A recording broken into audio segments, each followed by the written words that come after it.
menikahlah kalian atau nikahilah matobalakum, apa yang kemudian terbaik untuk kalian, minan nisa, dari perempuan. Ternyata perintahnya adalah kepada laki-laki, nikahilah perempuan pilihan. Mama sudah menjadi wanita pilihan belum? Sudah menjadi seorang ibu dan istri pilihan apa belum? Ya sudah Pak, dipilih oleh siapa? Suami.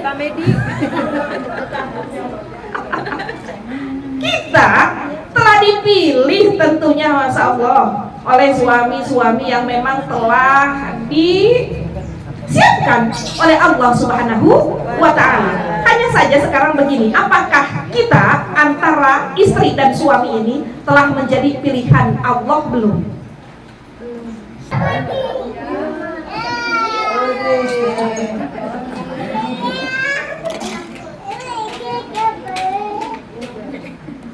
Ya, mama sekalian yang dirahmati Allah, bahwasanya pernikahan di surah yang lain disampaikan, wa min ayatihi an khalaqakum min anfusikum azwaja, bahwasanya merupakan bagian dari kebesaran Allah, bahwasanya Allah menciptakan dari diri-diri kalian, yaitu adalah azwaj, pasangan-pasangannya, agar litaskunu ilaiha, agar kalian tentram hidup di dunia ini. Maka kemudian Allah anugerahkan pasangannya. Jadi tujuan daripada pernikahan itu adalah untuk ketentraman, untuk perdamaian, agar kemudian tercipta itu yang namanya sakinah. Jadi kalau misalnya dalam rumah tangga belum tumbuh atau tercipta yang namanya sakinah, ini harus menjadi pertanyaan, apa yang menjadi penyebabnya? Mama jangan hanya fokus terhadap penyebabnya adalah memang kurang duit, teteh, penyebabnya adalah karena tipis ini dompetnya, penyebabnya karena kita itu semakin menua, teteh, Masya Allah, ternyata timbul itu namanya kejenuhan. Kalau demikian berarti boleh jadi fokus dari awalnya memang karena duitnya.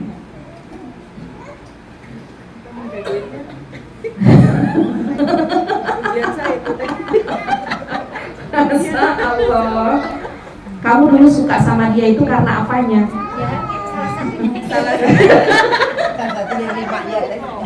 Salah lima. Itu dia, Masya Allah. Apa kata Rasulullah di sini? Man nakahal mar'ata, lihat 376.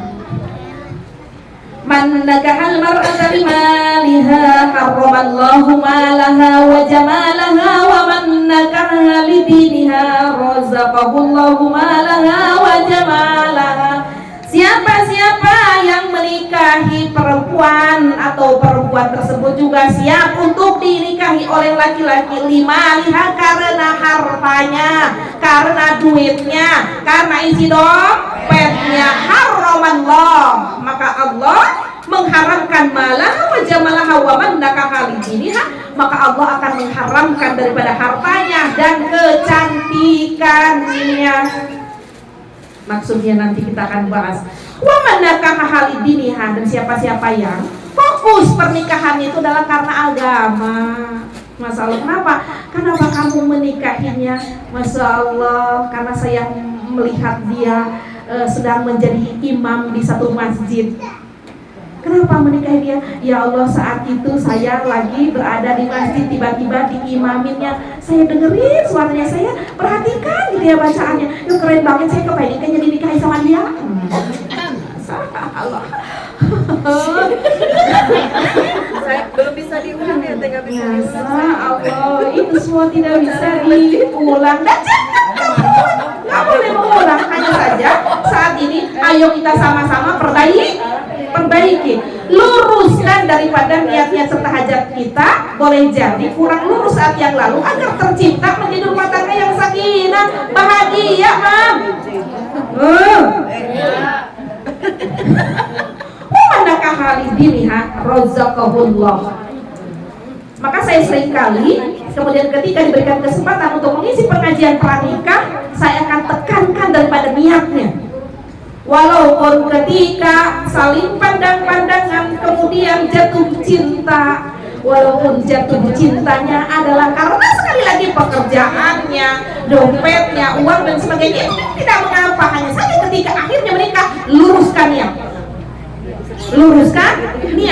Kalau saat yang lalu belum lurus, ayo kita luruskan saat ini agar tercipta apa yang Allah targetkan, merupakan pernikahan yang sakinah, penuh dengan berkah. Insya Allah. Kenapa? Karena kan di sini wamanak halidiniha, luruskan niat karena Allah, luruskan niat karena ikut sunnah Rasulullah Sallallahu Alaihi Wasallam. Maka apa kata Allah jaminannya? Razaqahullahu malaha wa jamalaha. Apa yang menjadi harta yang ia bawa ketika menikah? Misalnya ketika menikah tentu dong membawa apa? Membawa sebuah jaminan bahwa nanti istrinya akan bisa dia kasih makan, ya memang itu penting. Apakah kemudian dia barangkali ya ada modal lah begitu ya, kan tidak boleh kemudian Masya Allah akhirnya menjalankan sesuatu tanpa kemudian ada semacam bagaimana nanti saja. Itu harus dipikirkan pula, harus dipikirkan juga gitu. Hanya saja Masya Allah kemudian kembali kita ambil niat itu berdua, menikah karena Allah, menikah karena ikut sunnah Rasulullah SAW, maka insya Allah Allah akan berikan berkah pada rezeki yang memang saat itu menjadi sebuah modalnya untuk menikah. Kemudian juga Allah akan memberikan berkah pada setiap apa yang ia bawa, baik sekali lagi hartanya, baik kecantikannya atau rupawannya, baik merupakan keturunannya, Allah akan berikan berkah sehingga insya Allah tercipta itu yang namanya rumah tangga sakinah penuh dengan berkah. Mam, sekali lagi dulu waktu nikah niatnya apa? Saya mah nggak pakai niat teh,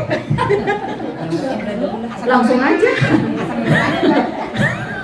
pada saat bapak-bapak saya abi-abi saja itu kan saya nikahkan. Pada saat kemudian saksi akhirnya sah. Alhamdulillah. Nggak tahu saat itu niatnya bagaimana. Itulah terkadang kita lupa terhadap niat. Padahal niat itu adalah menjadi sebuah apa ya, kalau dibilang pupuk ya pupuk, atau menjadi sebuah tameng ya tameng, menjadi hijab ya hijab, menjadi benteng ya benteng. Kenapa? Karena Rasulullah menyampaikan innamal a'mal binniyat, sesungguhnya segala pekerjaan itu adalah kembali kepada niatnya. Niat yang berkah, setiap pekerjaan diniatkan karena Allah akan menjadi satu pekerjaan yang berkah, kegiatan yang berkah. Itu adalah apabila niatnya kemudian diniatkan karena ittiba daripada Rasulullah Sallallahu Alaihi Wasallam. Ya Allah, nanti malam boleh kemudian bercengkrama sama bapaknya, Pak. Jangan-jangan kurang berkah itu karena dulu niat kita kurang lurus. Papahnya nanya, enak dulu mama mau dinikahin papa itu apa niatnya? Karena papa ganteng, sekarang kok kagak. Sekarang rambutnya putih. Masa Allah,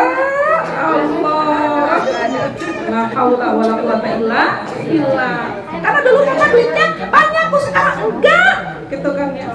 Yang mama kalau dulu 10 juta itu kan cuma sendiri, sekarang 50 juta anaknya 10. Misalnya haula wala quwata illa billah. Mam, jadi sekali lagi An Aisyah ini posyandu, alhamdulillah.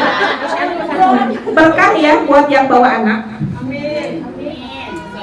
Karena memang anak ini tidak boleh menjadi halangan seseorang untuk bisa dekat kepada Allah. Jadi biarin aja. Cuma kalau anak ngejerit ya kita nggak usah ikut-ikutan. Bagaimana Aisyah tazawwajun nisa fa innahunna ya'tinakum bil mal. Mam, mau denger gak? Mau. Nih, apa kata Rasulullah? An Aisyah tazawwajun nisa. Nikahilah wanita fa innahunna, sesungguhnya para wanita tersebut ya'tinakum bil mal, akan mendatangkan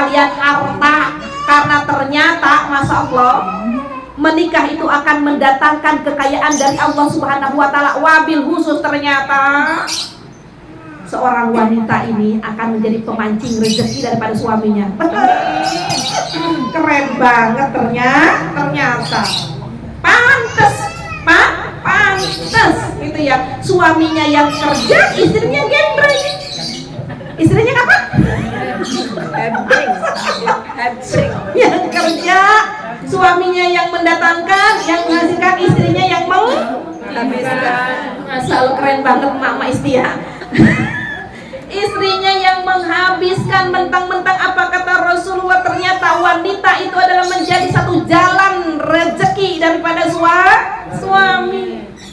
Maka menjadi istri yang solihah, agar apa tadi, sebagai jalan rezeki suami tidak tertahan, betul-betul akan mengalir secara deras karena istrinya solihah.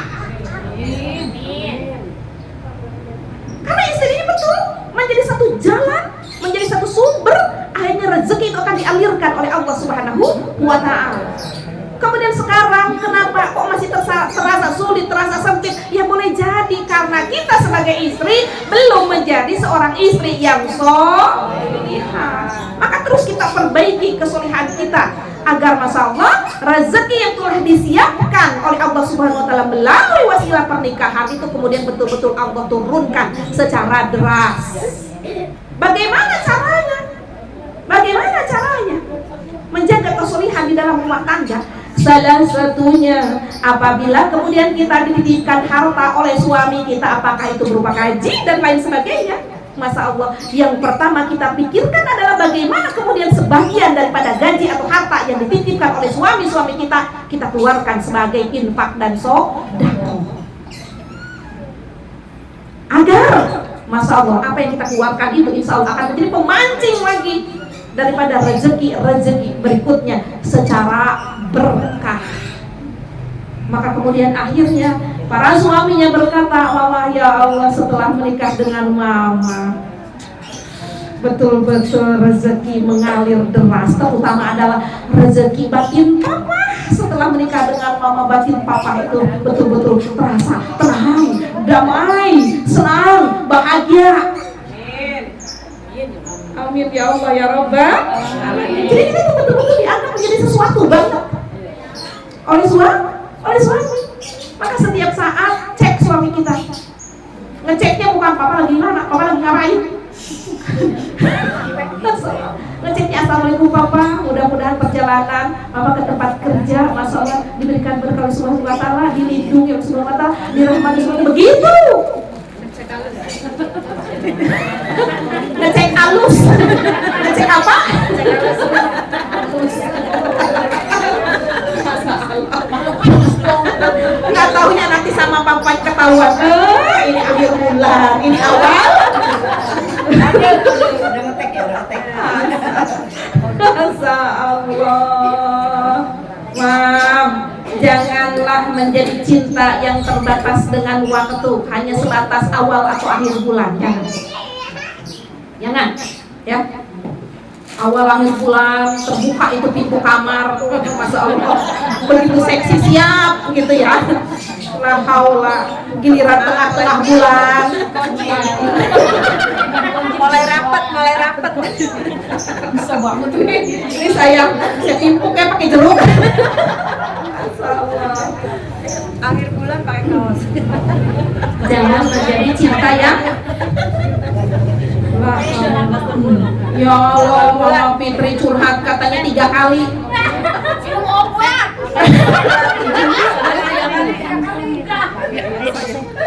Lagi 3 kali ngapain emang? Jadi tadi ternyata kita kata Rasulullah, Masya Allah, istri itu adalah menjadi jalan rezeki dari suami.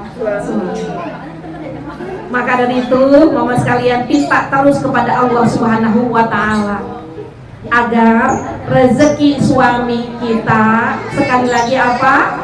Mengalir deras secara berkah. Karena kalau suami deras, kita bagaimana? Kita siapa lagi? Suami itu akan menderaskannya kecuali kepada istrinya. Maka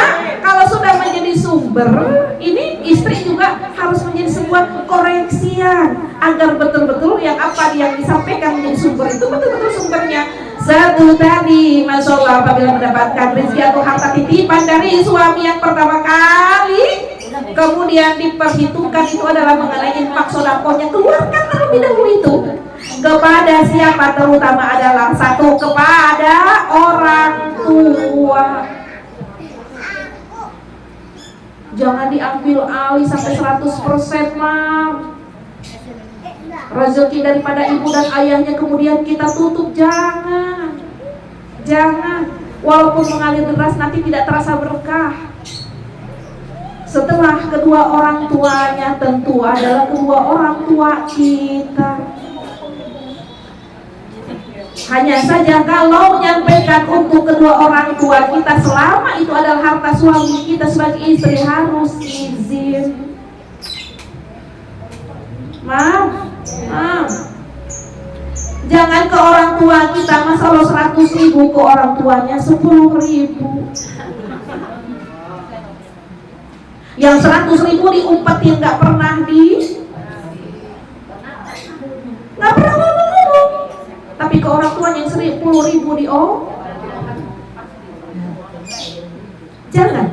Kenapa? Karena ini akhirnya akan menjadi penyumbang daripada rezeki suami itu sendiri, karena kelakuan kita sebagai istri. Setelah itu kemudian kepada kerabat, kepada keluarganya, kepada Masya Allah adik kakaknya dan lain sebagainya, baru kemudian kita keluarkan kepada yang lainnya. Apakah itu sebagai infak dan sedekah, apakah kemudian itu jariyah? Apa itu jariyah? Sesuatu yang kemudian kita tanam sekarang, tapi kemanfaatannya akan mengalir dari saat ini sampai kemudian pada kehidupan barzah dan akhirat. Itu yang disebut dengan jariyah. Insya Allah. An Amr bin Lazi ad-dunya mata'un, mam. Ad-dunya mata'un, bahwasanya dunia itu adalah merupakan kenikmatan, merupakan perhiasan. Jadi kita telah diberikan kesempatan oleh Subhanahu wa Ta'ala untuk menikmati dunia ini. Kita telah diberikan kesempatan untuk menjadi seorang yang bisa berhias dan menjadi perhiasan di dalam dunia ini. Akan tetapi apa kata Rasul? Wa khairu mata'iha al-mar'atu salihah. Bahwasanya sebaik-baik kenikmatan, sebaik-baik daripada perhiasan itu adalah al-mar'atu salihah, perempuan atau wanita yang salihah. Suami datang dari kerjanya disambut dengan Masya Allah wajah yang penuh dengan senyuman, dengan pakaian yang bolong dadanya maksudnya pantes 3 kali seksi. Tapi saya rasa semuanya seksi, iya kan? Pada nyambut suaminya pakai daster bolong, bolong dadanya seksi. Bolong nggak masuk. Masya Allah, memang bolong-bolongin aja, jangan rapat ya. Iya, biar nggak bisa bolong dari segala penjuru. Nah, haula, sambut dan hantarkan itu suami. Kenapa? Karena langsung buka lagi, buka. Ya. Masya Allah, disampaikan bahwasanya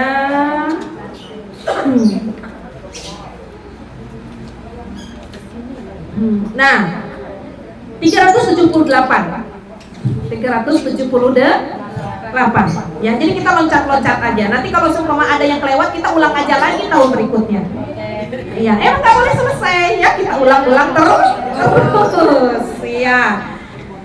Halaman 378 disampaikan khairun nisa, bahwasanya tadi sebaik-baik kenikmatan dan perhiasan itu adalah wanita yang sholihah. Bagaimana kriteria wanita sholihah itu? Khairun nisa, kriteria kriteria wanita terbaik, istri terbaik, ibu terbaik itu adalah imro'atun, wanita innadzarta, apabila suami memandangnya, ilaiha sarratka, jadi apabila suami memandang kemudian menyenangkan. Jadi menjadilah istri yang ketika dipandang oleh suami, suaminya senang, suaminya bahagia. Ini mah bagaimana coba? Lebih asem dari sayur asem. Masih dong. Betul, dimendali ini masih asem basi. Jangan. Karena tadi ternyata kriteria daripada istri yang solihah itu ternyata innadzarta sarratka. Jadi apabila suami memandang kemudian suaminya bahagia. Bahkan masya Allah, jadilah kita menjadi istri yang apabila dipandang kemudian suaminya nafsu. Mam, jadi tidak hanya sekedar menjadi istri yang yang menyenangkan, tapi kemudian masalah jadilah istri yang kemudian suami itu ketika memandang timbul nafsunya. Mam, jangan kok kayaknya dingin banget, jangan menjadikan suami itu dingin, tapi harus menjadikan suami itu makin panas. Itu ibadah. Itu apa? Ibadah. Dan itu buah dari ibadah itu sendiri. Mama ngaji, mama datang ke pengajian, mama datang ngaji Al-Quran, mama baca Al-Quran, mama kemudian berpuasa, mama kemudian sholat. Buah dari itu semuanya kemudian masya Allah, diri ini ketika dipandang oleh suami, suaminya timbul senang dan nafsu. Papa, kenapa kok akhir-akhir ini Papa dingin? Mama kurang nafsu ini ya?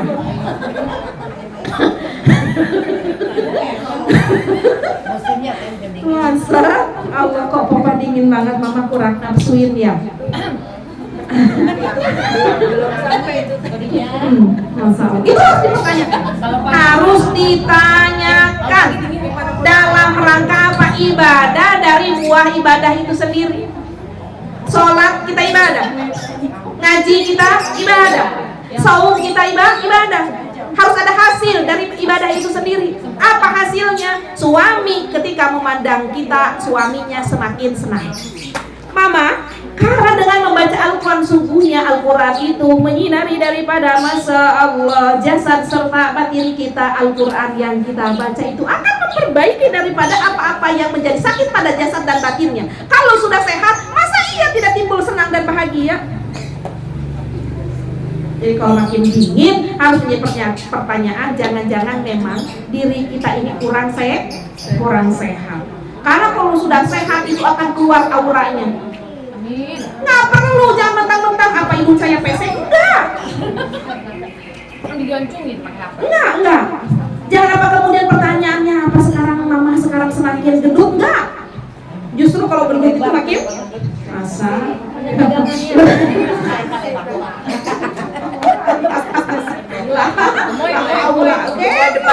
Gemoy, yang nggak perlu lagi yang namanya spring bed ya. Masa. Kenyul. Insya Allah. Jadi bukan karena bentuk daripada fisik itu sendiri, tapi masya Allah itu semuanya adalah Allah yang menimbulkan daripada aura, apakah menjadi cantik atau tidak depan suami. Mau digosok-gosok kayak apa juga, kalau kata suami pandangannya lo kayak hitam aja, gitu ya. Tidak digosok pun, masya Allah tidak digosok pun, kalau kemudian aura karena Allahnya keluar, itu suami akan memandang cantik saja. Maka tetap ngaji, tetap sholat, tetap puasa, tetap datang ke pengajian. Ini adalah merupakan sebuah proses ikhtiar kita semuanya agar masalah lahir batin kita senantiasa dipandang oleh suami kita senantiasa senang, nafsu dan bahagia. Kemudian nih kriteria daripada wanita sholihah itu adalah tadi kalau dipandang oleh suaminya senang. Wa in amartaha atau atzka, mama kriteria istri sholihah itu adalah berikutnya, apabila suami memerintah kemudian dia taat. kuncian sukses menuju surga, mau dari pintu yang mana saja diperbolehkan oleh Allah Subhanahu wa Ta'ala. Salah satunya apabila seorang istri setelah dia melakukan sholat dan puasa kemudian dia taat kepada suaminya, apa kata Rasulullah? Dia bisa masuk ke dalam surga melalui pintu mana saja. Istrinya itu mah. Sholat, ngaji tiap hari. Tiap hari dong. Masalahnya makanya ngaji, terus dikejar, dan setelah itu kemudian taat kepada suami. Insya Allah kelak nggak usah susah-susah, mau pintu yang mana saja terbuka. Pintu apa? Pintu surga. Kuncinya apa tadi? Taat pada suami, tapi tetap jangan cuma taat doang. Setelah sholat, kan tadi setelah dia melaksanakan sholat dan puasa, Masya Allah, kemudian dia taat kepada suaminya. Jangan ngaji tiap hari tapi ngejablak juga tiap hari kepada suaminya. Hati-hati, berarti mama-mama belum mendapatkan nikmat dari ibadahnya. Jadi kalau mama sholat, mama juga puasa, mama juga ngaji dan hadir di kajian setiap saatnya, tapi ternyata sikap serta sifat terhadap suaminya masih buruk saja, berarti mama belum mendapatkan nikmat dari ibadahnya. Ibadahnya tidak timbul nikmatnya, berarti ini namanya Masya Allah jangan-jangan merupakan azab yang kemudian tidak kita sadari. Kita disiksa sholat setiap hari, ya iyalah, kemudian ngaji setiap hari, datang ke kajian di mana saja, puasa juga dilakukan, tapi ternyata sifat buruknya masih saja tetap. Berarti sekali lagi belum timbul nikmat dari itu ibadah. Itu merupakan azab yang tidak disadari. Jadi siksa yang tidak disadari. Dia kerja secara fisik luar biasa, tapi ternyata Masya Allah tidak menjadikan dirinya itu dapat menjadi seorang yang menyenangkan, terutama adalah di depan suaminya. Ini harus menjadi satu kehati-hatian. Jangan sampai sholat, puasa, ngaji, datang ke pengajian cuma dapat capeknya. Kemudian Masya Allah, wa in ghibta anha hafizatka fi malika wa nafsiha, apabila jauh dari suami. Ini kriteria daripada istri solihah yang akan mendatangkan rezeki secara deras untuk suami dan berkah. Ya, satu tadi apa? Jika dipandang menyenangkan. Kemudian yang kedua, jika diperintah taat. Kemudian ketiga, wa in ghibta, kalau jauh dari suaminya, hafizatka fi malika wa nafsiha, maka dia dapat menjaga dirinya, menjaga kehormatannya dan menjaga daripada harta suaminya. Jadi kalau jauh dari suami, dia dapat jaga kehormatannya dan menjaga harta suaminya. Dijaga banget. Kakaknya nanya, teh baru gajian ya? Kakak, dari kemarin. Lu jangan nanya-nanya dulu, kan kemarin udah gua kasih, dijaga banget itu hartanya. Masa? Bukan begitu jaganya. Tadi cara menjaganya adalah keluarkan sebagian rezeki suami karena itu adalah hak orang lain. Jangan sampai kemudian kemakan semuanya, sampai makan daripada hak orang lain. Itu berarti bukan istri yang solihah, bukan istri yang menjadi sumber rezeki berkah bagi suaminya. Insya Allah.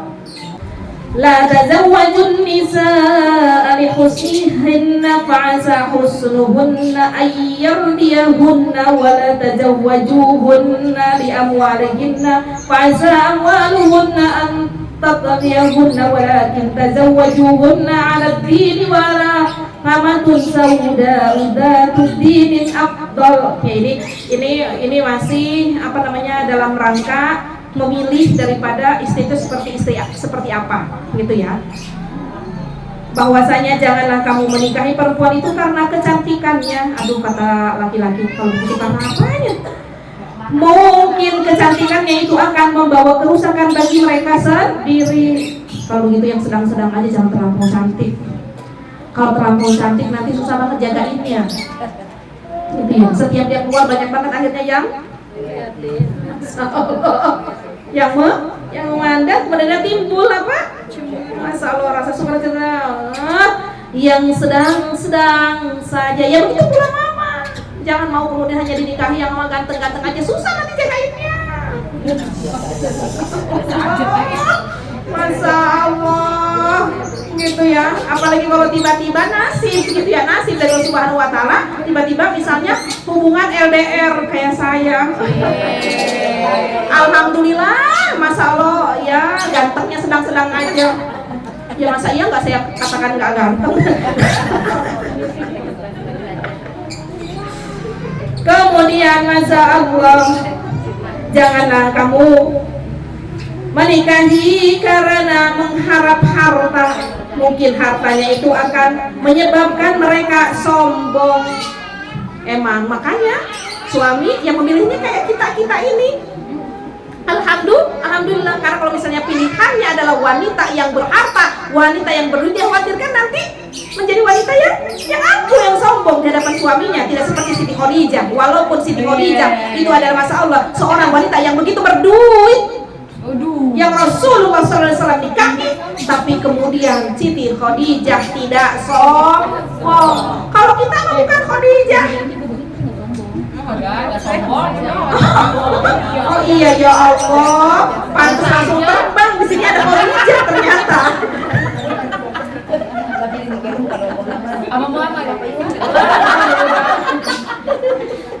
Jadi Nabi Muhammad SAW memilih menikahi Siti Khadijah, dan memang telah dipilih oleh Allah Subhanahu wa taala Siti Khadijah sebagai wanita yang suci dan wanita yang berharta pula.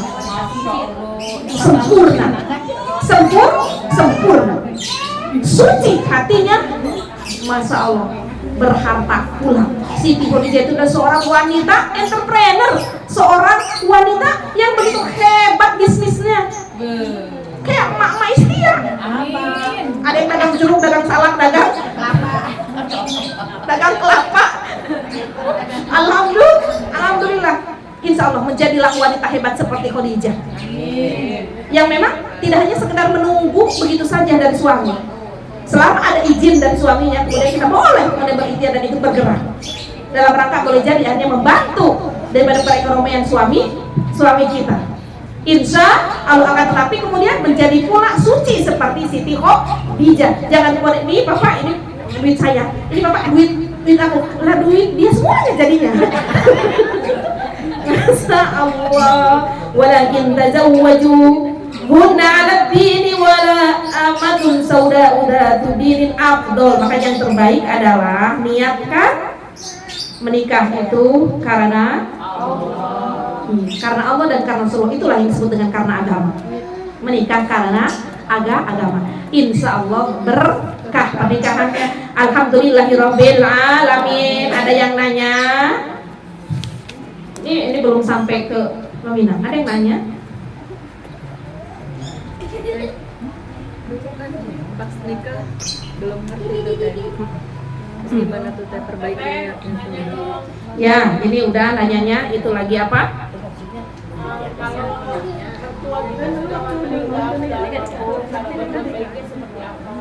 Ya. Jadi kalau ini pertanyaan pertama adalah kalau misalnya dulu waktu menikah karena kurang pengetahuan, tidak memiliki niat seperti tadi gitu ya. Jadi jalan gitu aja tanpa niat, padahal kata Rasulullah segala sesuatu itu harus diniatkan dan niatnya karena Allah. Maka mama pertanyaan tadi tentunya adalah untuk kita semuanya saat ini. Ayo kita masya Allah perbaiki niat kita kepada Allah Subhanahu wa taala. Sambil mungkin kita bangun malam gitu ya, pada doa setelah tahajud malam kita bersujud kepada Allah Subhanahu wa taala. Ya Allah, berkahi pernikahan kami, berkahi rumah tangga kami, berkahi hasil daripada rumah tangga kami, yaitu adalah anak yang solih dan solihah. Apabila masya Allah ada sesuatu yang menjadi penghalangnya, yaitu dalam niat para hamba saat ini berniat bahwasanya tidak ada yang hamba niatkan kecuali pernikahan ini adalah karena Allah. Karena tujuannya adalah ridho Allah, karena ikut daripada sunnah Rasulullah SAW. Katakan sekarang. Insya Allah. Mudah-mudahan pernikahan kita semuanya ya Allah berkah. Tidak hanya bahagia di dunia, tapi kemudian Masya Allah bahagia serta selamat sampai berkumpul semuanya dengan suami, dengan anak-anak, dengan orang tua di dalam surga. Maka dari itu Masya Allah sekali lagi menjadilah wanita solihah, wanita istri solihah dan ibu solihah yang taat kepada agama. Taat suami karena taat kita kepada agama kita. Taat kepada suami karena ketaatan kita kepada Allah dan sunnah Rasulullah Sallallahu Alaihi Wasallam. Dan kalau sudah menjadi istri yang taat, insya Allah menjadi istri sebagai sumber rezeki suami yang berkah. Amin. Maka dari itu pertanyaan daripada Mama Nur Hasanah, apabila mertua kita sudah tiada, apa yang bisa kita perbuat? Sedekah atas namanya. Sedekah atas namanya, baik yang terkecil ataupun yang terbesar. Yang terbesar adalah Masya Allah bersedekah membantu untuk membayarkan hutangnya, baik hutang kepada manusia dan hutang kepada Allah. Hutang kepada Allah itu apa? Yaitu adalah yang terbesar mengenai umroh dan haji. Jadi apabila kita mendapati apakah mertua atau orang tua kita sendiri meninggal belum berhaji, maka ayo sedekahkan dengan cara membadalkannya. Itu yang bisa kemudian kita perbuat untuk seseorang dari keluarga terdekat kita yang telah meninggal dunia. Insya Allah. Jadi sekali lagi sedekah.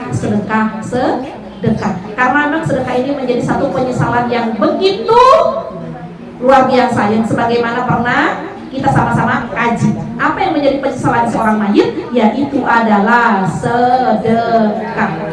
Karena sedekah itu satu sedekah saja kemudian dilipat gandakan sebagai pahalanya atau upahnya dari Allah Subhanahu wa taala 700 kali lipatnya. Jadi luar biasa mengenai sedekah itu.